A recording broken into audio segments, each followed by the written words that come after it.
Кандай кызым, жакшысыңбы? О, здравствуйте. С праздником вас поздравляю.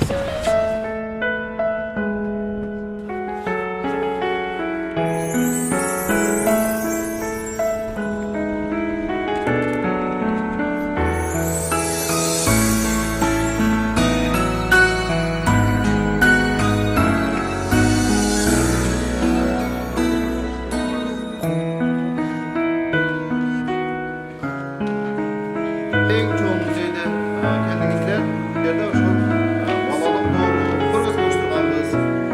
Çınız aytmadı sizler bilgide ilk olmuş degen görüyorlar mı? Elinde andan keyin uçurlarda kino tapılgan kompüterleri. Oşul meclisdeki radyo, Çıvan, Geçkemer, ekspasiyalının tüz tarafında Pasler şu yerin aslında pasiyal var. Bizim ilmelerimiz, kamerlarımız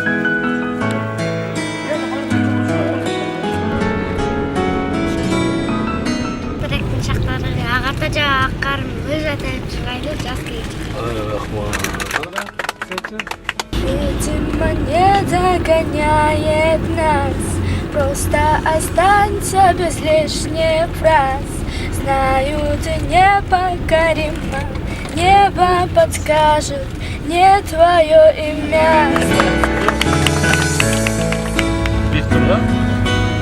Biraz daha versin.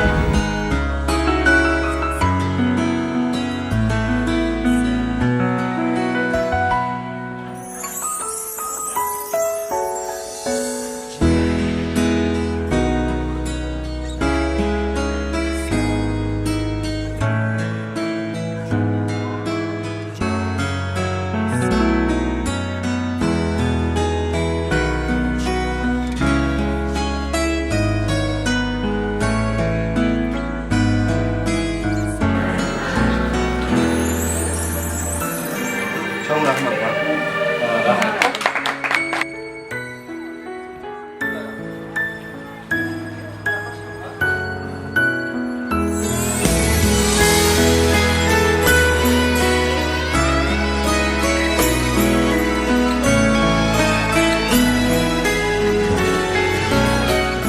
Gelecekte Kırgızstan'da hizmet kılgan bактылуу балдар кыздардан болгонуна жылда ушуну тосуп аткандар жакшына жегилерин да видео алып барып